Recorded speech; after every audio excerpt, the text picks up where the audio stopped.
কৃষ্ণ কৃষ্ণ শুধু শ্রী কৃষ্ণ, কৃষ্ণ বিনা কিছু না। আরে এ কে রে? এত সুন্দরী মেয়ে আমার কাছে এসে অমৃত দিতে এসেছে। তোরা চিনিস? চিনিস না? এইবার ভোলানাথ মনে মনে চিন্তা করলো, আমার দুর্গার থেকে অনেক বেশি সুন্দরী একটা মেয়ে এসে আমার কাছে দাঁড়িয়েছে। ভোলানাথের মনে মনে একটা কামনা তৈরি হলো।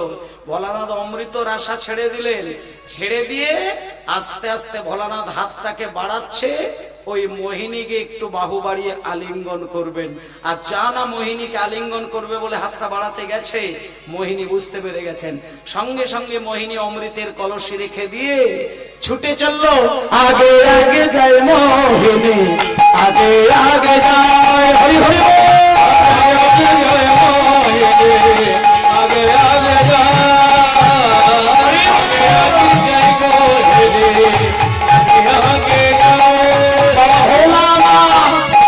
ধীরে ধীরে পাছে পাছে না,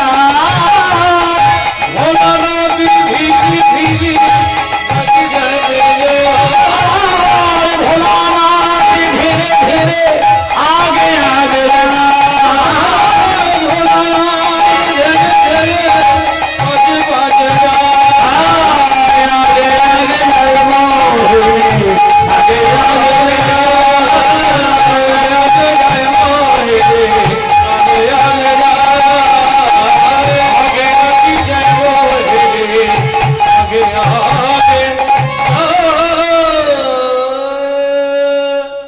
মায়েদেরকে একটা প্রশ্ন করি, মা আসতে বাজাবে। ও মায়েরা, দুর্গা মানে আজকে মোহিনী কিন্তু শাড়ি পরেছে, সুন্দর করে ঘোমটা দিয়েছে, সুন্দর করে কুচি লুটিয়ে শাড়ি পরেছে। একটা শাড়ি পরে এক ভদ্র মহিলা ছুটবে, আর ওই বাঘের চাল পরা শিব ঠাকুর ছুটবে। বলুন কে ছুটতে পারবে বেশি? শাড়ি পরে কি কেউ কোনোদিন কোনো মেয়েকে তীরের গতিতে ছুটতে পারে? কিন্তু বারমুন্ডা প্যান্ট পরে কিন্তু দিব্যি ছোটা যায়। এখন মনে করুন বাঘের চাল মানে হাঁটুর উপরে তোলা রয়েছে, সে তো বারমুন্ডার প্রায় কাছাকাছি। এখন ভোলানার একটা করে পা ফেলে চলে যায় 10 ফুট দূরে, কিন্তু মোহিনীকে শাড়ি সামলাতে হয়, ছুটতে পারে না। ছুটছে ছুটছে ছুটছে ছুটছে ছুটছে ছুটতে ছুটতে কৈলাস পর্বতের কাছে গিয়ে ধপাস করে পড়ল। আর যা না কৈলাস পর্বতের বুকে গিয়ে পড়লো, শিব দাঁড়িয়ে গেল। মোহিনী, এইবার তুমি যাবে কোথায়? এইবার তুমি যাবে কোথায়? কৈলাসের অলিগলি আমার চেনা আছে, তোমার তো চেনা নেই। তুমি পড়ে গিয়েছো, আর উঠতে পারবে না। দাঁড়াও তুমি, আমি তোমাকে গিয়ে আলিঙ্গন করব, প্রাণের মতো করে আমি তোমাকে আলিঙ্গন করব। এই বলে ভোলানাথ হাসতে হাসতে যখন মোহিনীর কাছে আসছে, মোহিনী তখন উপায়ন্তর না খুঁজে পেয়ে কি হলো, শঙ্খ চক্র গদা পদ্মধারী হয়ে নারায়ণ হয়ে দাঁড়িয়ে গেলেন।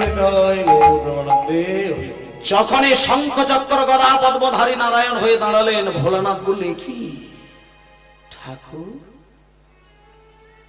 আপনি কি দেখালেন? আপনি আমায় ক্ষমা করে দিন, আমি ঠিক বুঝতে পারি না, আমি বুঝতে পারি না। আপনার যে রূপে এতক্ষণ পাগল হয়েছিলাম আমি বুঝতে পারি না ঠাকুর, আপনি আমায়। না না ভোলানাথ, আমি তোমায় ক্ষমা করতে পারি না। আজকে নারায়ণ বলছেন ভোলানাথকে, দেখো ভোলানাথ, আমি তোমাকে ক্ষমা করব না। তোমার মতন পরম বৈষ্ণবের মন আমার রূপে টলে গেছে, মানে আমি বুঝতে পেরেছি আমার মোহিনী রূপটা সার্থক হয়েছে। আমি তোমাকে ক্ষমা করব না, আমি তোমায় ক্ষমা করতে পারি না। তুমি পরম বৈষ্ণব, তুমি সর্বত্যাগী, সর্বত্যাগী একজন বৈষ্ণব হয়ে আমার রূপে যখন ছুটতে লেগেছে, আমি বুঝতে পেরেছি আমার মোহিনী রূপটা বড় সার্থক হয়েছে। আমি নিজেকে প্রমাণ পাওয়ার জন্য বুঝলাম তোমার মন টলেছে মানে আমি সার্থক। সঙ্গে সঙ্গে ভোলানাথ বলছেন, মোহিনী আমি একটাবার একটা কথা বলি, যে রূপে আমাকে এতক্ষণ পাগল করিয়ে ছুটিয়ে এই জায়গায় আনলেন, আমাকে আর একটিবার সেই রূপটা দেখাবেন? আজকে নারায়ণকে অনুরোধ করলেন ভোলানাথ। নারায়ণ তখন ভোলানাথকে বলছে, ভোলানাথ তোমার মতন এত বড় ভক্তের জন্য আমি আমার মোহিনী রূপ একবার কেন, তুমি যতবার বলবে আমি ততবার রূপ ধারণ করব, যতবার বলবে। দেখো ভোলানাথ, এই বলে সেই নারায়ণ আবার যখন ভোলানাথকে দেখানোর জন্য সেই মোহিনী রূপটা ধারণ করে আবার যখন ঘোমটা দিয়ে দাঁড়িয়েছেন, এত তার অপরূপ শোভা, সেই রূপ ভোলানাথ দাঁড়িয়ে লক্ষ্য করতে করতে দেখে দেখে নিজেকে আবার ঠিক থাকতে পারলো না, সঙ্গে সঙ্গে মোহিনীকে জড়িয়ে ধরলেন। আর যেই মোহিনীকে জড়িয়ে ধরেছে, একদিকে হরি আর একদিকে হর। লোকে বলে হরিহর এক আত্মা, কিন্তু কেন বলে এর কারণটা জানে না, আজকে বুঝে যান। এই যে নারায়ণ তিনি তো হরি, আর এই যে দেবাদিদেব মহাদেব তিনি তো হর, এই জন্য হরিহর এক আত্মা রূপে দাঁড়িয়ে থাকেন কৈলাস পর্বতের বুকে। আজকে এইবার দেখুন মায়েরা, হরিহর এক আত্মা রূপে একদিকে বিষ্ণু আর একদিকে শিব যখন একে অপরকে জড়িয়ে ধরে এক তনু হয়ে দাঁড়িয়ে গেলেন, সঙ্গে সঙ্গে নারদ মুনি এসে কিন্তু কাল ঘটিয়ে দিলেন। নারদ মুনি এসে বলছেন, মামা ও মামা, আমি কিন্তু এক্ষুনি মামিকে গিয়ে বলে দেব তুমি কৈলাস পর্বতের মধ্যে তুমি একটা নারীকে জড়িয়ে ধরে দাঁড়িয়ে রয়েছ। তখন সঙ্গে সঙ্গে ভোলানাথ বললেন, ভাগ্নে আমি তোকে একটা কথা বলি বাবা, তুই মামিকে বলিস না, তুই কি চাস বল, আমি তোর মনের সমস্ত আশা পূরণ করব, মামিকে বলবি না। তখন নারদ মুনি বলেছিল, মামা তুমি যদি আমার মনের একটা ইচ্ছে পূর্ণ করো, আজকে তুমি কৈলাসে যে রূপে দাঁড়িয়ে রয়েছো আমি কিন্তু কাউকে বলবো না। তখন ভোলানাথ বললেন, হ্যাঁ তুই কি চাস বল, আমি তাই বলবো। তখন নারদ মুনি বললেন, মামা এই যে কৈলাসের বুকে হরিহর এক তনু হয়ে অপরূপ শোভা নিয়ে তুমি কৈলাসকে আলো করে দাঁড়িয়ে রয়েছো, এই অপরূপ শোভা আমি কলিযুগে গিয়ে জগতের মানুষকে দেখাতে চাই এবং আমিও দেখতে চাই। হরি বল। তখন এইবার ভোলানাথ বললেন, নারদ আজকে যেমন হরিহর এক আত্মা রূপে আমি কৈলাসকে আলো করে দাঁড়িয়ে রয়েছি তুই দেখলি, আমি কথা দিলাম আগামী কলিযুগে হরিহর এক আত্মা রূপে আমি অদ্বৈত আচার্য রূপে জন্মগ্রহণ করব, আর তুই নারদ আমার পাশে শ্রীবাস রূপে দাঁড়িয়ে থাকবে। এবার আমি একটু একটু করে সুন্দর করে আপনাদেরকে কাহিনীটা বলছি। এবার আপনারা বলুন, অদ্বৈত ঠাকুরের যখন 52 বৎসর বয়স, সেদিন হচ্ছে মহাপ্রভুর জন্ম হয়। কি বললাম? অদ্বৈতের যেদিন 52 বছর বয়স, সেদিন চৈতন্য মহাপ্রভু জন্ম নেয় সচী মায়ের কোলে। এবার যখন সচী নিমায়ের বয়স হচ্ছে 25 বছর, 24 বছর, 22-23 বছর, তখন অদ্বৈত আচার্যের বয়স প্রায় 75 বছর। আর নিমায়ে যখন লীলা শেষের দিকে গেলেন, 48 বছর বয়স হলো, তখন অদ্বৈতের বয়স হয়ে গেছে 100 বছর।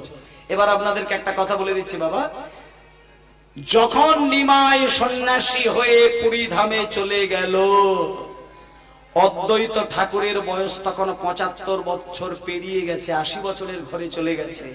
এবার আপনারা প্র্যাকটিক্যাল বলুন, একটা 25 বছরের ছেলে যেভাবে ছুটতে পারে, 80 বছরের মানুষ কিন্তু আর ছুটতে পারে না।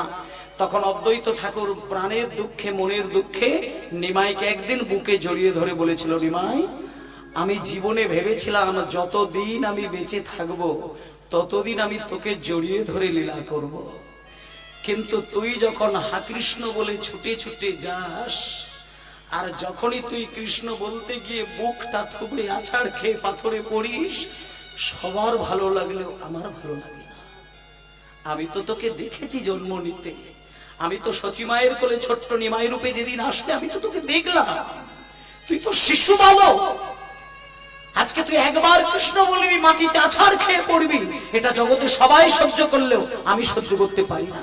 তাই ওরে নিমাই, সারাটা জীবন আমি তোর সঙ্গে লীলা করতে পারলাম না, আমার অনেক বয়স হয়ে গিয়েছে, তাই আমি কথা দিলাম এই জন্মে আমি তোর সঙ্গে সমস্ত লীলা করতে পারলাম না বলে আমি মনের দুঃখে মনের আক্ষেপ নিয়ে একটা কথা দিলাম, এই কলিযুগে আমি অদ্বৈত রূপে জন্ম নিয়েছিলাম বটে, কিন্তু আবারও আমি নিজের কামনা বাসনা পূরণের জন্য আমি কথা দিলাম, আবার আমি কলিযুগে এই বাংলাতে জন্ম নেব। আমি তোর লীলা কাহিনী তোকে দেখতে না পেলেও গ্রন্থের মধ্যে লীলা কাহিনী আমি পড়ে পড়ে তোর লীলা রস আমি আস্বাদন করব। তাই ভক্তমণ্ডলী মায়েরা বাবারা একটা কথা বলে দিই, এই যে অদ্বৈত ঠাকুর যখন বৃদ্ধ হয়ে গেল, নিমাইয়ের সঙ্গে আর চলতে পারলো না, ছুটতে পারলো না, তখন অদ্বৈত কিন্তু ভগবানের কাছে একটা প্রার্থনা জানিয়েছিলেন, আবার যেন আমি কলিযুগে জন্ম নিতে পারি। সেই যে ভগবান তার মনের ইচ্ছা পূর্ণ করেছিলেন, সেই অদ্বৈত আবার বাংলায় জন্ম নিয়েছিলেন। এবং সব থেকে বড় কথা, কোথায় জন্ম নিয়েছিলেন সেটা কিন্তু সারা বাংলার মধ্যে কোথাও নয়, এই মেদিনীপুর জেলায়। মানে এটা আপনারা অনেকেই জানেন না, আপনারা জানেন কিন্তু সবটা জানেন না। যিনি মহাবিষ্ণু, যিনি শিব ঠাকুর, সেই দ্বৈতনু যিনি অদ্বৈত ঠাকুর, সেই অদ্বৈত ঠাকুরেরই অবতার কিন্তু এই কলিযুগে একজন, যার জন্ম এই মেদিনীপুর জেলার ধারেন্দা বাহাদুরপুর গ্রামে। পিতার নাম কৃষ্ণ মণ্ডল, মায়ের নাম দুর্গা দেবী। কিন্তু মায়েরা, সংসারে কিন্তু প্রচন্ড দুঃখ, এত দুঃখ সংসারে, এত অভাব সহ্য করা যায় না।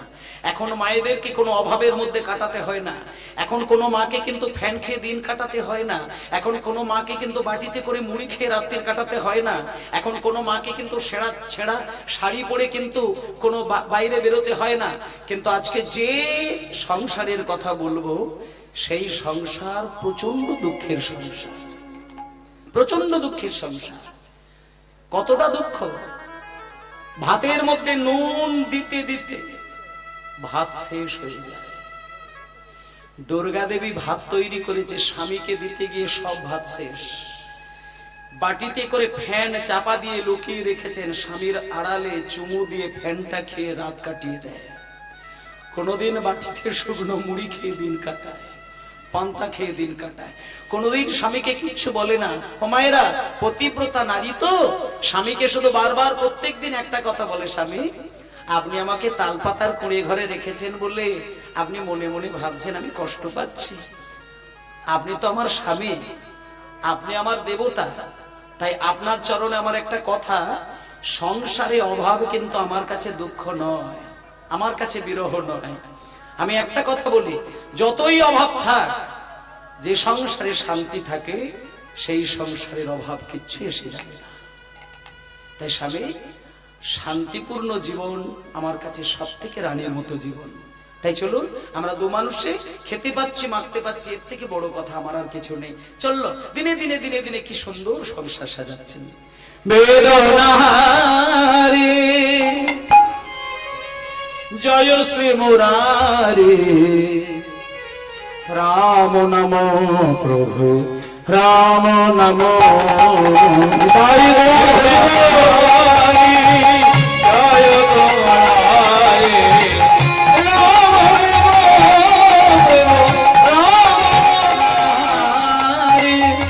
জয় শ্রী মুরারি, রাম নম প্রভু রাম নম,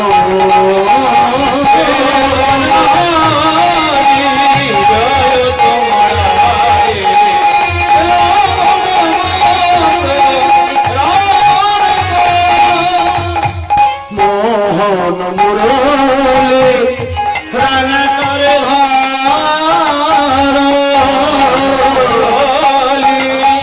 রাঙা করে মোহন রাঙা করে হে প্রাণ গোবিন্দ জয় নারদার, গোবিন্দ জয় নামদার, জয় গোবিন্দ রাঙা প্রেময় অনুরাগী করো আমারে,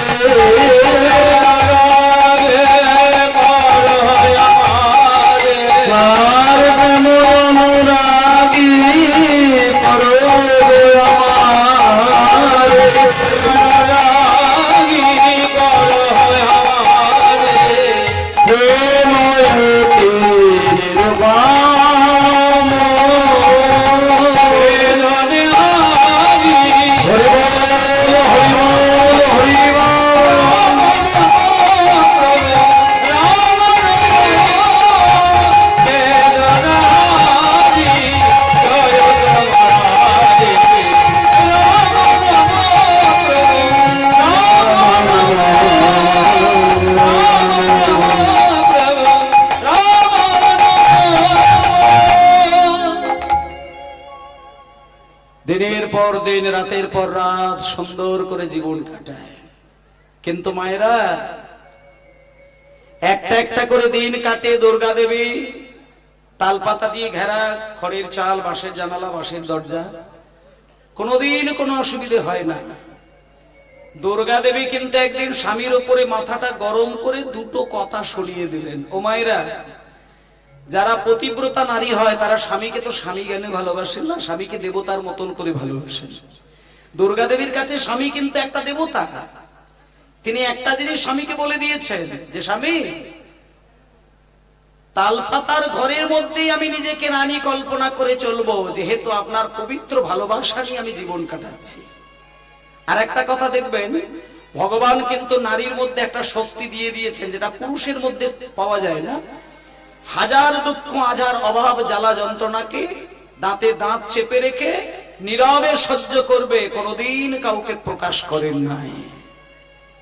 আজকে দুর্গা দেবী ফ্যান খেয়ে, পান্তা খেয়ে, মুড়ি খেয়ে কোন রকমের দিনটা কাটাচ্ছে। কোনদিন কোনো স্বামীর চোখের দিকে চোখ রেখে কথাই বলে না। আর মাথা গরম করে তো বলা তো অনেক দূরের কথা। কিন্তু আজকে দেখুন কি হলো। মায়েদেরকে একটা কথা বলে দিই, নারীর মধ্যে সব থেকে যেটা বড় গুণ, সবকিছুকে মেনে নেবে, কিন্তু লজ্জা ঢাকার জন্য যে শাড়িটা দরকার সেটা যদি ছেঁড়া হয়, এটা কিন্তু কোনো মা সহ্য করতে পারে না। দুর্গা দেবী স্বামীকে কোনোদিন কিচ্ছু বলে না, কিচ্ছু বলে না, কিচ্ছুই বলে না। স্বামীকে ভালোবেসে যায়, স্বামীকে সেবা করেন, স্বামীর সুখের কথা চিন্তা করে সারাটা জীবন কাটায়। কিন্তু আজকে হঠাৎ দুপুর বেলায় স্বামীকে থালায় খাবারের থালা সাজিয়ে দিয়ে খেতে বসিয়ে দিয়েছেন। হঠাৎ করে স্বামী জল চেয়েছে, তাড়াহুড়ো করে জলের কলসি থেকে জল গড়াতে গিয়ে দেখছে জল এক ফোঁটাও কলসিতে নেই। তা জল গড়াতে গিয়ে জল নেই দেখতে পেয়ে জল আনতে যাবে বলে একটা শাড়ি পরতে গেছে। যেই শাড়িটা পরতে গেল, দেখলো শাড়ির শত জায়গায় ছিদ্র। শাড়িটা নিয়ে যখন এই দিকটা ঢাকতে যায় অঙ্গের, তখন অন্য দিকটাকে আর ঢাকা যায় না, সরে যায়। আবার এই দিকটা যখন ঢাকতে যায় তখন অন্য দিকটা আবার সরে যায়। এখন মায়েদের সব থেকে মাথা গরমের একটাই কথা, লজ্জা ঢাকার জন্য বস্ত্রটা যদি কোনো স্বামী কিনে না দিতে পারেন, এই অভাবে স্বভাব নষ্ট হয়ে যায়। তখন কিন্তু যে কোনো নারী মাথাটা গরম হয়ে যায়। আজকে দুর্গা দেবী স্বামীকে খেতে দিয়েছে, যখন জলের কলসি জল নেই, আর ওই ছেঁড়া শাড়িটাকে পরে কোনোভাবে যখন নিজেকে বাগাতে পারছে না, ঢাকতে পারছে না, তখন একটু মাথাটা গরম করে স্বামীর পিছন দিকে দাঁড়িয়ে বলছেন, স্বামী, স্বামী, একটা কথা আপনাকে আমি বলবো। আমি কিন্তু বহুদিন থেকে একটা কথা শুনে আসছি, যারা ভগবানের নাম করে, ধ্যান করে, জপ করে, তাদের সংসারে নাকি জীবনে কোনোদিন অভাব হয় না। তা আমি যতদিন বিবাহ করে আপনার জীবনে এসেছি, আমি ততগুলো দিন দেখছি আপনি ভগবানের নাম ছাড়া কিচ্ছু জানেন না। তাহলে আপনি যদি ভগবানের নামের মধ্যেই ডুবে থাকেন, তাহলে আপনার সংসারে কেন এত অভাব? আপনি কোনোদিন আমার দিকে তাকিয়ে দেখেছেন? কোনোদিন আমার দিকটা ভেবে দেখেছেন? আর আমি এটাও শুনেছি, যারা সংসারে অভাবের যন্ত্রণায় ভোগে, তারা নাকি পুরীর মন্দিরে গিয়ে হত্যে দিয়ে পড়ে থাকে, আর পুরীর জগন্নাথের মন্দিরে মাথা ঠুকে নাকি কেঁদে কেঁদে জানিয়ে আসেন। তখন নাকি জগন্নাথের কৃপায় তার অভাব ঘুচে যায়। তা স্বামী, দয়া করে আপনি একটু পুরীর মন্দিরে যান না, আপনি দুটো পয়সা কড়ির কথা জগন্নাথকে বলুন না, তাহলে তো আমাকে এত জ্বালা যন্ত্রণা সহ্য করতে হয় না। স্বামী কৃষ্ণমণ্ডল মনে মনে চিন্তা করলেন, আমার স্ত্রী মনে হয় আমার সঙ্গে রসিকতা করে কথা বলছে, তা না হলে আমার স্ত্রী তো কোনোদিন অভাবের কথা আমাকে কোনোদিন বলে না, নিশ্চয়ই কোনো রসিকতা করে কথা বলছে। সঙ্গে সঙ্গে কৃষ্ণমণ্ডল যখন স্ত্রীর চোখের দিকে তাকালো, দেখলো চোখ থেকে কলসি কলসি নয়নের ধারা নেমে আসছে। দুর্গা, তুমি কাঁদছো? তুমি কাঁদছো দ্বারিকা? তোমার মতন পতিব্রতা নারী অভাব সহ্য করতে না পেরে কাঁধে দ্বারিকা। সঙ্গে সঙ্গে স্বামী দাঁড়িয়ে গিয়ে দুর্গা দেবীর চোখের জল নিজে হাতে মুছিয়ে দিলেন। কেঁদো না, কেঁদো না, আমি তোমাকে কথা দিলাম দ্বারিকা, আমি তোমার স্বামী হয়ে তোমার চোখের জল মুছিয়ে দিয়ে আমি প্রতিজ্ঞা করলাম, আজকে আমি এই মুহূর্তে জগন্নাথ মন্দিরে যাব। আজকে জগন্নাথের কাছে কেঁদে কেঁদে তোমার কথা আর সংসারের কথা আমি জানাবো। জগন্নাথ যদি আমার সংসারে অর্থের অভাবটা ঘুচিয়ে দেয়, সেদিন থেকে আমি কৃষ্ণ নাম করবো, নচেত আমি কৃষ্ণ নাম করব না। আমি বেরিয়ে গেলাম, আমি বেরিয়ে গেলাম। সঙ্গে সঙ্গে দ্বারিকাকে ঘরের মধ্যে রেখে দিয়ে এই খড়গপুরের কাছাকাছি ধারেন্দা বাহাদুরপুর গ্রাম, আপনাদের এই মেদিনীপুর জেলায় এখনো সেই ধারেন্দা বাহাদুরপুর গ্রামটা রয়েছে। সেইখান থেকে কৃষ্ণমণ্ডল নিজের স্ত্রীকে ঘরে রেখে দিয়ে প্রতিজ্ঞা করে বেরিয়ে গেলেন, আমি জগন্নাথকে জানাবো আমার সংসারের যেন অভাব মিটে যায়। সঙ্গে সঙ্গে বেরিয়ে গেলেন জগন্নাথ স্বামী নয়ন পথগামী ভগবত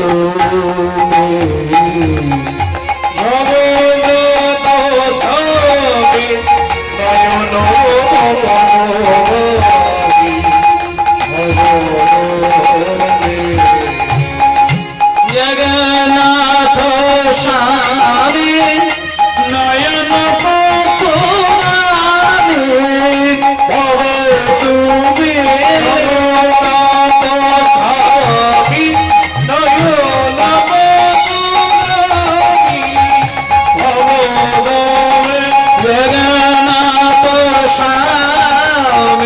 নয়ন পথগামী ভগবতী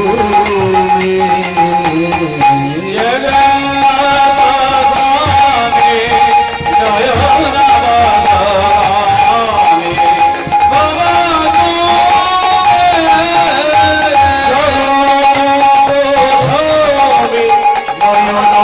পথগামী ভগবতী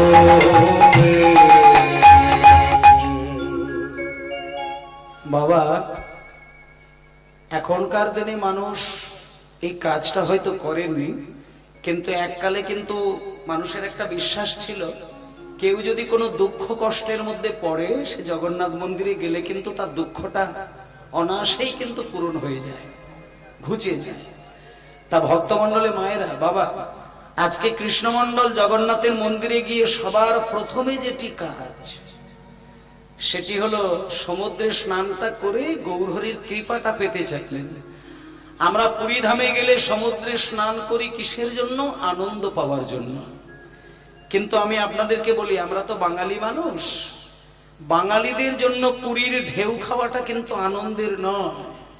তার কারণটা বলি, চৈতন্যদেব 12 বছর একভাবে পুরীর মন্দিরে নয়নের জলে সমুদ্রের জলে ভেসেছিলেন, সমুদ্রের জল নয়ন জলে ভাসিয়েছিলেন। একবার গম্ভীরা ধাম আর ওই সমুদ্রের ধারে হা কৃষ্ণ বলে কান্না, এই ছিল মহাপ্রভুর 12টা বছরের মধ্যে নিয়মিত একটা রুটিন। এবার সেই সমুদ্রের জলে শ্রী চৈতন্য দেবের চোখের জল আর চরণের ধুলো কিন্তু আজও মিশে রয়েছে।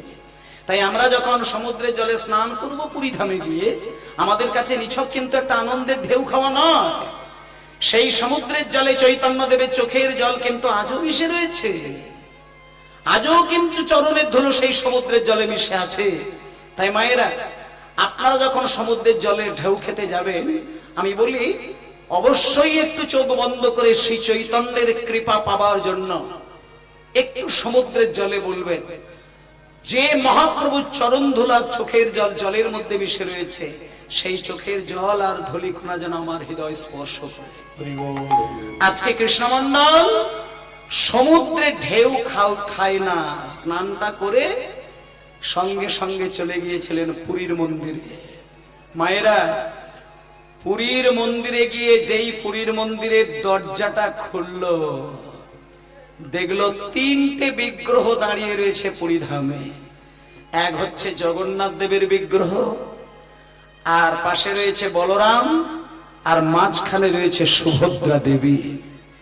তা মাগো, আজকে জগন্নাথ আর বলরাম আর সুভদ্রা এই তিন বিগ্রহের মধ্যে বাবা, আপনারা যদি পুরীধাম, অবশ্যই আপনারা পুরীধামে গেছেন, পুরীধামে গিয়ে দেখবেন জগন্নাথ, বলরাম, সুভদ্রা এই তিনটি বিগ্রহের মধ্যে বলুন ওই বিগ্রহের চরণ আছে কি? জগন্নাথ ঠাকুরের চরণ আছে? আপনি গিয়ে দেখবেন জগন্নাথের চরণও নেই আর হাতও নেই। চোখ আছে, তবে আমাদের মতো মানুষের মতো সুন্দর চোখ নয়। জগন্নাথের কান আছে, কিন্তু মানুষের মতো সুন্দর কান নয়। জগন্নাথের মুখ আছে, কিন্তু মানুষের মতো সুন্দর মুখ নয়, বিকৃত। কিন্তু মায়েদেরকে একটা কথা বলি, যারা অভক্ত হয় তারা ভগবানের কাছে নির্লজ্জের মতো হাত পেতে চায়, কিন্তু যারা ভক্ত হয় তারা তো চেয়ে খুশি হয় না। যখন প্রভাস যজ্ঞে হাজার হাজার ভক্ত গিয়ে কৃষ্ণের কাছে হাত পেতে চেয়েছিলেন, তখন যশোদা দেবী দারোয়ানের কাছে গিয়ে চোখের জলে ভাসতে ভাসতে বলেছিল, দারোয়ান, আজকে তোমাদের যিনি রাজা কৃষ্ণ, তার কাছে সবাই বাহু বাড়িয়ে কিছু নিতে এসেছে, কিন্তু আজকে আমি ওর মা, আমি ওর কাছ থেকে কিচ্ছু নিতে আসি না, ওকে আমি প্রাণ ভরে শুধু দিতে এসেছি। তাই ভগবানকে যারা মনে জায়গা করে রেখেছেন তারা কিন্তু ভগবানের কাছ থেকে কোনো কিচ্ছু চাইতে জানে না, ভগবানকে শুধু দিতে জানেন। ভালোবাসার মানুষকে দিলেই আনন্দ হয়, পেলে আনন্দ হয় না। আজকে কৃষ্ণমন্ডল জগন্নাথের কাছে গিয়েছিলেন কেন? টাকা চাইবে বলে, গয়নাকাটি চাইবে বলে, বাড়ি চাইবে বলে, নিজের স্ত্রীর চোখের জলটা মোছাবে বলে। কিন্তু মায়েরা, যখন পুরীধামে গিয়ে জগন্নাথের রূপটা দেখলেন, সঙ্গে সঙ্গে জগন্নাথের মনটা ঘুরে গেল। মনে মনে ভাবলো, হায় হায়, আমি কি দেখছি? জগন্নাথ আমাদেরকে পা দিয়ে দিয়েছেন, তাই তার নিজেরই পা নেই। আমাদেরকে দুটো হাত দিয়ে দিয়েছেন কর্ম করার জন্য, তাই নিজেরই হাত নেই। আমাদেরকে চোখ দিয়ে দিয়েছেন, আমাদের কান দিয়ে দিয়েছেন, আমাদের মুখ দিয়ে দিয়েছেন, তাই তিনি বিকৃত বদন নিয়ে বসে আছেন। আর তার কাছে আমি টাকা চাইব না, টাকা আমি চাইব না, আমি টাকা চাইব না, আমি সোনাদানা চাইব না, আমি গয়নাকাঠি চাইব না, আমি কিচ্ছু চাইব না। তবে আমি এত দূর থেকে যখন আমি কষ্ট করে আসতে পেরেছি, আমি কিন্তু খালি হাতেও ঘরে গিয়ে আমার স্ত্রীর কাছে আমি দাঁড়াতে পারবো না। আমি জগন্নাথের কাছ থেকে একটা জিনিস চেয়ে নিয়ে গিয়ে আমি আমার স্ত্রীকে উপহার দেব। দেখুন মায়েরা, আজকে কি চাইলেন? জগন্নাথের কাছে টাকা চাইতে গেল, চাইতে পারলো না। গাড়ি বাড়ি চাইবার চিন্তা করলো, পারলো না। জমি জায়গা চাইবে, পারলো না। নিজের আনন্দ, পারলো না। সবকিছু ভুলে গিয়ে ভিক্ষার আঁচলে পেতে বলে, ওগো জগন্নাথ, আমি ধন চাই না, সম্পদ চাই না, রাজা জমিদার হতেও চাই না, কিন্তু প্রভু হে,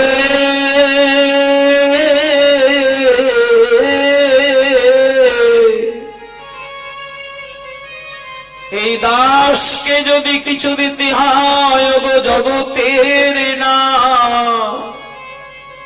তাহলে তুমি শুধু আমায় একটা।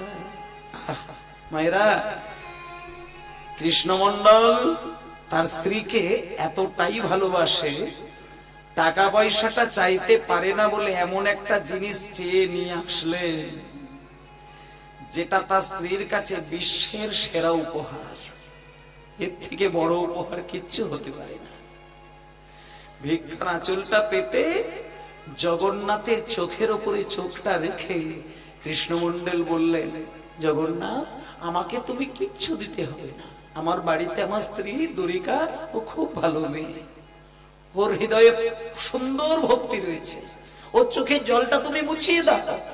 আমি তোমাকে আঁচল পেতে যে জিনিসটা চাইবো সেটা আমাকে দেবে, এটাই আমি স্ত্রীর জন্য নিয়ে যাব। আমায় শুধু একটা কৃষ্ণ ভক্ত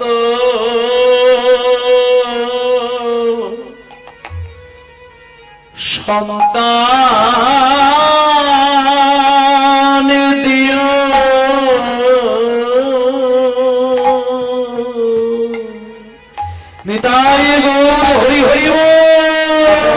কৃষ্ণ ভক্ত ভক্ত সন্ত দিও। আমি ধন চাই না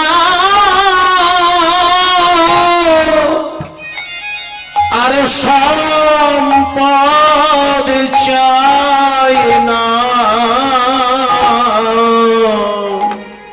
আমায় কৃষ্ণ ভক্ত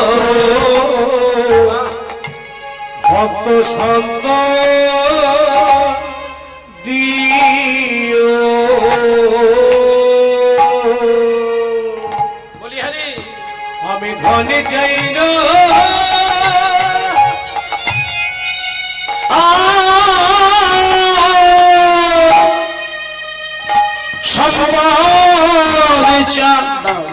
আস্তে বাবা মা একটু দোহারের সাউন্ডটা কম বলছে, দেখুন না একটু সাউন্ডটা বাড়ানো, আমি কম করছি।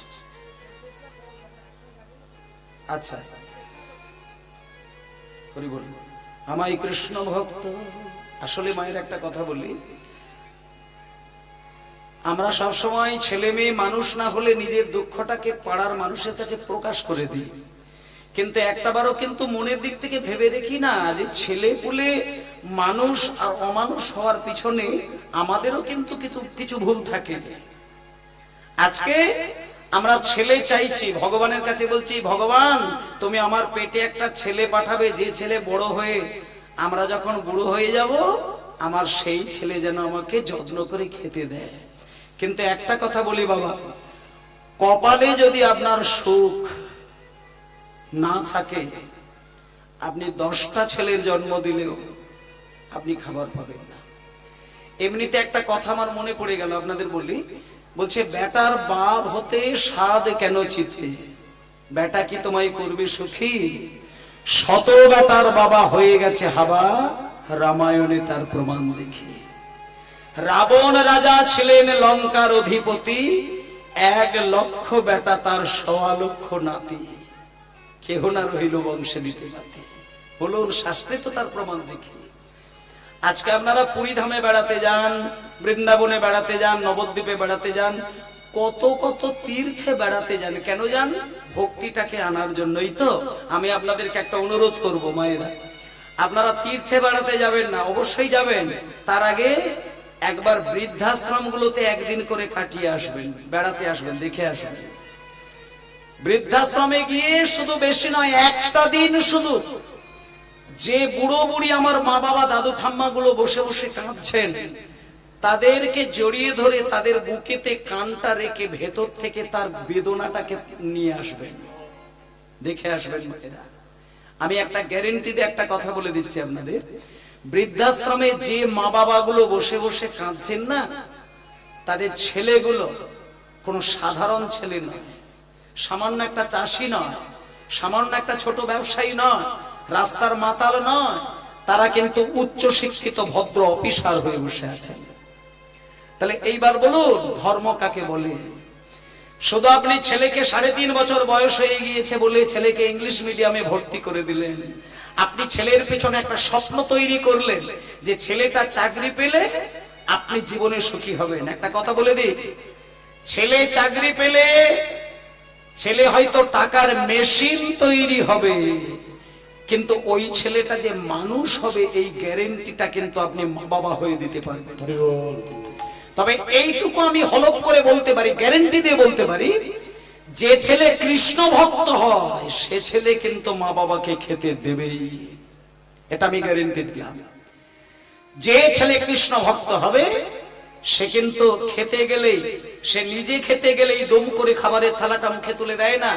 একজন খাঁটি কৃষ্ণ ভক্ত সে যখনই খেতে বসে সে কিন্তু তার মায়ের কাছে গিয়ে বলে, মা তুমি খেয়েছো, বাবা তুমি খেয়েছো, বাবা খেয়েছে কিনা, মা খেয়েছে কিনা, বাবা ঘুমিয়েছে কিনা, মা ঘুমিয়েছে কিনা, মায়ের কষ্ট হচ্ছে কিনা, বাবার কষ্ট হচ্ছে কিনা। এই যে মা বাবাকে চারিদিক থেকে সুখ দেওয়া একটা কৃষ্ণ ভক্ত সন্তান দেবেই দেবে। এবার আপনি হয়তো বলতে পারেন যে আমি নিজে চোখে দেখেছি কৃষ্ণ ভক্ত ছেলে মাকে খেতে দেয় না। আমি আপনাদেরকে এটা পরিষ্কার করে জানিয়ে দিই, গলায় তুলসী মালা, জপের মালা, তিলক সেবা, ধুতি পাঞ্জাবি পরা, মন্দির তৈরি করা, হরি হরি বলে কাঁদা, কিন্তু মাকে খেতে দেয় না। আপনি ভাববেন না ও কৃষ্ণ ভক্ত, ও কিন্তু কপট। শুধু বাইরে থেকে মুখোশ পরে রয়েছে বৈষ্ণবের বলেই তার মানে ভেতরে যে তার কৃষ্ণ প্রেম আছে সেটা কিন্তু নয়। যার কৃষ্ণ প্রেম আছে সে কিন্তু মায়ের জন্য কাঁদে, বাবার জন্য কাঁদে, এটাই সত্য ঘটনা। তাই জন্য কোন মা বাবার যদি মনে হয় যে আপনি ছেলের জন্য নিজেকে শান্তি পেতে চান, তাহলে আপনি কিন্তু ভগবানকে এটুকু বলবেন না যে ভগবান আমাকে ছেলে দিন, আমার বংশ রক্ষা পাবে আর বৃদ্ধ বয়সে আমি শান্তি পাবো, এটা ভুলেও বলবেন না, তাতে যন্ত্রণা বেশি পাবেন। যেটা করার দরকার সেটা কৃষ্ণমণ্ডলকে দেখে শিখে নিন। আজকে কৃষ্ণমণ্ডল জগন্নাথের কাছে কিচ্ছু বললেন না, শুধু একটা জিনিস জানালেন, হে ঠাকুর আমি আপনার কাছ থেকে কিচ্ছু চাই না, আমার বাড়িতে আমার স্ত্রী খুব কষ্টে রয়েছে, আমি ওসব কিচ্ছু বলতে চাইছি না, শুধু একটা জিনিস আমি আঁচল পেতে চেয়ে নিয়ে যেতে চাই, আমার স্ত্রীর গর্ভে তুমি যে ছেলেটাকে পাঠাবে সেই ছেলেটা যেন জন্ম থেকে শুধু তোমার সেবা দিয়ে যেতে পারে, আর আমি কিচ্ছু চাই না। নিতাই গৌর প্রেমানন্দে হরি বল। শুধু কৃষ্ণ সেবার জন্য সন্তান বাসনা করে আজকে কৃষ্ণমণ্ডল মাঝখানে অনেকগুলো দিন কাটানোর পরে বাড়িতে আসলেন। ওমা দুর্গা দেবী না বেশ কতগুলো দিন কাটার পরে যখন স্বামী বাড়িতে আসলো, দুর্গা দেবীর এত মনে আনন্দ, মনে মনে চিন্তা করলো আমার স্বামী জগন্নাথের কাছে অনেক কিছু চেয়ে নিয়ে এসেছে, আশা করি আমাকে আর কষ্ট পেতে হবে না, আমাকে আর ওই অভাবের জ্বালায় নিশ্চয়ই দিন গুনতে হবে না।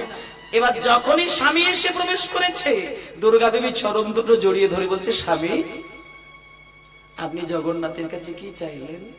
টাকা পয়সা চাইলেন?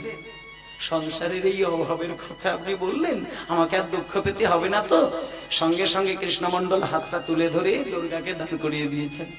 স্ত্রীকে দান করিয়ে দিয়ে বলছে, দুর্গা তুমি কষ্ট পেও না, আমি জগন্নাথের কাছে গিয়েছিলাম তোমারই মুখে হাসি ফোটানোর জন্য, কিন্তু দুর্গা একটা কথা বলি, যে জগন্নাথ আমাদেরকে সকল কিছু দিয়ে দিয়েছে, কেমন করে তার কাছে টাকা পয়সা চাইবো? দুর্গা আমি টাকা পয়সা চাই, আমি টাকা পয়সা চাইনি, তবে আমি কিন্তু খালি হাতেও আসেনি দুর্গা, আমি খালি হাতে যে চলে এসেছি তা নয়, আমি না ওই জগন্নাথ দেবের কাছে মাথা ঠুকে ঠুকে কেঁদে কেঁদে আমি একটা জিনিস চেয়ে নিয়ে এসেছি, আমার স্ত্রীর গর্ভে যেন একটা কৃষ্ণ ভক্ত সন্তান জন্ম নেয়।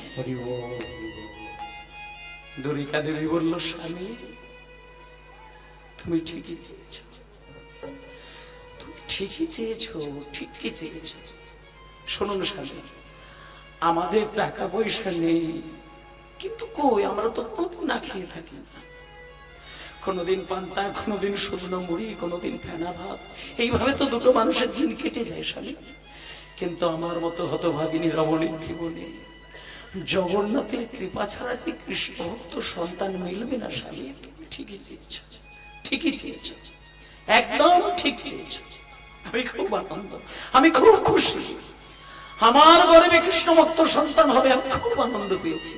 দেখতে দেখতে বেশ কটা দিন কেটে যায়, দুর্গা দেবী গর্ভবতী হয়ে উঠলেন। আরো কটা দিন কাটে, আরো কটা দিন কাটে, একদিন দুর্গা দেবীর কোল আলো করে, সেই দুঃখের সংসার আলো করে দুর্গা দেবীর কোলে একটা ছোট্ট সন্তান জন্ম নিলেন। আদর করে বাবা ছেলেটির মুখের দিকে তাকিয়ে নাম রাখলেন দুঃখী। সারা জীবন দুঃখে ভরা, দুঃখের সংসার আলো করে ছেলেটি এসেছে, ছেলেটার নাম আমি রাখবো দুঃখী। ধারের নাতে জন্ম নিল সে দুঃখী মাতা, হরি হরি বন্ধু, ধারের নাতে জন্ম নিল সে দুঃখী মাতা, জন্ম নিল সে দুঃখী নন্দ, ধারের নাতে জন্ম নিল সে দুঃখী মাতা, আর মাতার নাম দুর্গা, পিতা কৃষ্ণ মন্ডা, পিতা কৃষ্ণ প্রহরে পিতা মাতারে আনন্দ না ধরে, প্রহরে পিতা মাতারে আনন্দ না ধরে, প্রহরে পিতা মাতার আনন্দ নাহি ধরে, আর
আজকে ছোট্ট ছেলে জন্মগ্রহণ করেছে, বাবা নাম রেখেছে দুঃখী।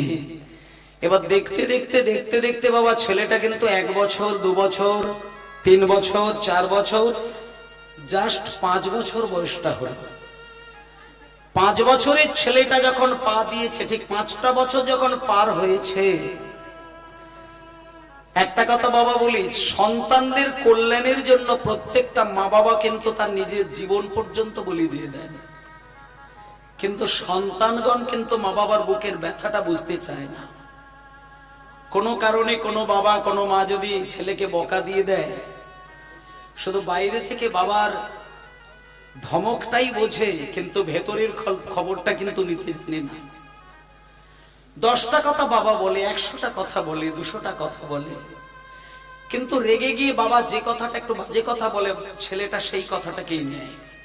আজকে দেখবেন ছেলেটা যখন 5 বছর বয়স, ঠিক 5 বছর বয়স, একেবারে 5 বছর বয়স যখন হয়েছে, আদরের ছেলে তো, স্বামী স্ত্রীর মধ্যে কোলের একটা মাত্র বাচ্চা আসতে, তা আজকে কৃষ্ণমন্ডল ছেলেটাকে কোলে করে নিয়ে একেবারে প্রভাতকাল সকাল বেলায় ছেলেটাকে বুকের মধ্যে জড়িয়ে ধরে আদর দেখাচ্ছে।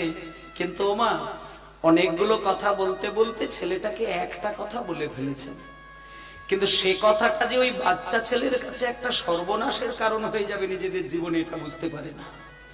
শুধু ছেলেটাকে এমনি কথার কথা বলছেন, দুঃখী আমি তোকে না বেশ কিছুদিন ধরে একটা কথা বলবো বলবো বলবো ভাবছি, বলতে পারছি না।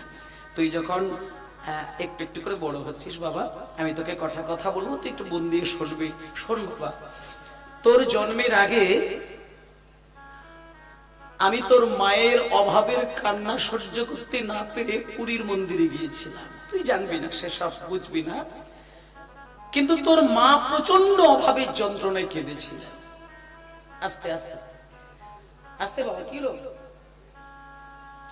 অভাবের জ্বালায় প্রচন্ড কেঁদেছিল। তখন কিন্তু তোর মায়ের চোখের জলে আমারও বুকটা ফেটে গিয়েছিল। আমি প্রতিজ্ঞা নিয়ে নিয়েছিলাম, পুরীর মন্দিরে গিয়ে জগন্নাথের কাছে তোর মায়ের চোখের জল মোছানোর জন্য আমি হাত পেতে কিছু টাকা চাই, কিন্তু টাকা চাইতে পারি না। আমি জগন্নাথের কাছে গিয়ে যখন জগন্নাথের রূপ দেখলাম, আমি সেইখান থেকে সবকিছু ভুলে গিয়ে আমি জগন্নাথের কাছ থেকে নিয়ে এসেছিলাম শুধু তোকে। এই যে তুই জন্ম নিয়েছিস না, এটা জগন্নাথের কাছ থেকে আমার পাওয়া ফসল। তাই শোন খোকা, তুই যদি বড় হয়ে কৃষ্ণ ভজন করতে পারিস, তাহলে তুই জানবিস তুই একটা সত্যিকারের মানুষ হয়ে কাজ করেছিস। আর যদি সেটা কোনোদিন না পারিস, তুই যদি কৃষ্ণ সেবা না পারিস, তুই যদি কৃষ্ণ ভজন না পারিস, একটা কথা বলে দিই শুনে রাখ, আমি যে তোর বাবা, সমাজে কারোর কাছে তুই পরিচয় দিবি না, কাউকে তুই বলবি না আমি তোর বাবা। এই কথাটা ছেলেটার বুকে তীরের মতো বেঁধল। মায়েরা, কথা নয়, একদম কথা নয়, একেবারে কথা নয়, আবেগটা দেখবেন, আবেগ আগে প্রেমের মধ্যে ডুব দেবেন। আজকে সঙ্গে সঙ্গে বাবা ছেলেকে যখনই বলেছে যে তুই যদি কৃষ্ণ সেবা না পারিস, শোনেন সব কথাগুলো ছেলে নিল না কানে, শুধু যখনই বলেছে যে কৃষ্ণ সেবা না পারলে আমি তোর বাবা, এটা তুই সমাজে পরিচয় দিবি না, সঙ্গে সঙ্গে ছেলের হৃদয়টা কাঁদতে শুরু করলো। বাইরে থেকে কিন্তু প্রমাণ দেয়নি, সারাটা দিন ছেলেটা নীরবে আছে মা বাবার কোলে। এবার মায়েরা দেখবেন, পেটের সন্তান, কোলের সন্তান, 2-4 বছর 5 বছরের সন্তান যখন কারোর বাড়িতে থাকে, দেখবেন যখন রাত্রির বেলা ঘুমাতে যায়, বুকের মধ্যে মায়েরা জড়িয়ে ধরে স্তনদুগ্ধ পান করাতে করাতে ছেলের মুখে মুখ দিয়ে আদর দেখায়, মাথায় হাত বোলায়, কত স্বপ্ন মা দেখে। কিন্তু যখন মা ঘুমিয়ে পড়ে, তখন কিন্তু মায়ের হাত আলগা হয়ে যায়। মা বুঝতে পারে না এবার ছেলে কোন দিক ঘুরলো আর আমি কোন দিক ঘুরে গেলাম। হঠাৎ করে মা আর বাবা দুজনে জড়িয়ে ধরে কৃষ্ণ, ওই ছোট্ট ছেলে দুঃখীকে ঘুমাচ্ছিলেন, কিন্তু দুঃখী কিন্তু ভোলে না যে বাবার ছেলে বলে আমি পরিচয় দেব না আমি যদি কৃষ্ণ ভজন না করতে পারি, এইটা মাথা থেকে যায় না। হঠাৎ করে মা বাবাও ঘুমিয়ে পড়েছে আর দুঃখীও ঘুমিয়ে পড়েছে। মধ্যরাত্রিতে দুঃখীর ঘুমটা ভেঙে গেল। ঘুম ভেঙে গিয়ে দুঃখী সবার আগে মায়ের দিকে তাকিয়ে দেখছে মা ঘুমিয়ে অচেতন, বাবার দিকে তাকিয়ে দেখছেন বাবাও ঘুমিয়ে অচেতন। একটা জিনিস বলে দিই, এখানে যে বাবা বা মায়ের ছেলে মেয়ে আছে তাদেরকে বলি, যে বাড়িতে ছেলে কিংবা মেয়ে বা দুটোই আছে তারা প্রমাণ নিয়ে নেবে, বাড়ির কন্যা সন্তান আর পুত্র সন্তান এরা তো মা বাবাকে ভালোবাসে। কিন্তু একটা সত্য জিনিস বলে দিই, বাড়ির ছেলেগুলো দেখবেন, যারা বাড়ির ছেলে তারা বাবাকে ভালোবাসে, কিন্তু ছেলেগুলো বাবার থেকে মাকে একটু বেশি ভালোবাসে। আর বাড়ির কন্যাগুলো মেয়েগুলোকে খেয়াল করে দেখবেন, মেয়েগুলো মাকে যতটা ভালোবাসে তার থেকে বাবাকে অনেক গুণ বেশি ভালোবাসে। মেয়েদের কাছে বাবার ভালোবাসা অন্য জায়গায়, বাবার প্রতি টান মায়েদের থেকে অনেক গুণ বেশি। আজকে দুঃখী মায়ের প্রতি ভালোবাসাই পাগল, কিন্তু বাবার কথাটা হৃদয়কে তজনজ করে দিচ্ছে। যখন জানলাম এই কৃষ্ণ ভজন না হলে বাবা ছেলে পরিচয় দেব না, আমি কৃষ্ণ সেবা করব, আমি ঘরে থাকবো না, আমি কৃষ্ণ সেবা না পারলে আমি আমার বাবার যোগ্য ছেলে বলে আমি পরিচয় দেব না, আমি এক্ষুনি বেরিয়ে যাব, আমি এক্ষুনি বেরিয়ে যাব, আমি নবদ্বীপ যাব, আমি বৃন্দাবন যাব, আমি বেরিয়ে যাব। সঙ্গে সঙ্গে দুঃখী মধ্যরাত্রিতে মা বাবার কোল থেকে আলতু করে উঠে গিয়ে জন্মভূমির ধুলোটাকে শেষবারের মতো দুহাত ভরে তুলে নিয়ে মাথায় বুলিয়ে নিলেন। বাবাকে প্রণাম করলো, বাবা তখন অঘরে ঘুমাচ্ছে। ঘুমন্ত বাবার চরণে হাত দুটো রেখে প্রণাম করে অনুমতি নিয়ে নিলেন। মা তো অঘরে ঘুমাচ্ছেন, মায়ের চরণে প্রণাম করতে গিয়ে দুঃখী পাগলের মতো কাঁদতে শুরু করলেন। মা, আমি চলে যাই,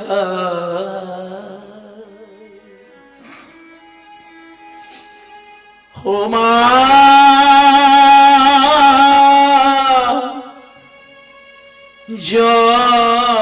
জননী জননী,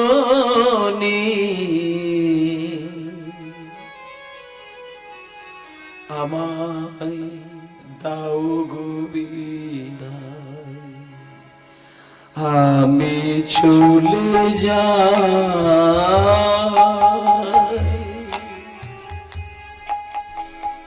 ও মা,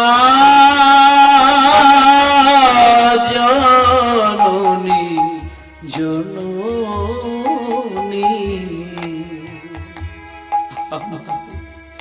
দাও গো বিদায়, ও মা,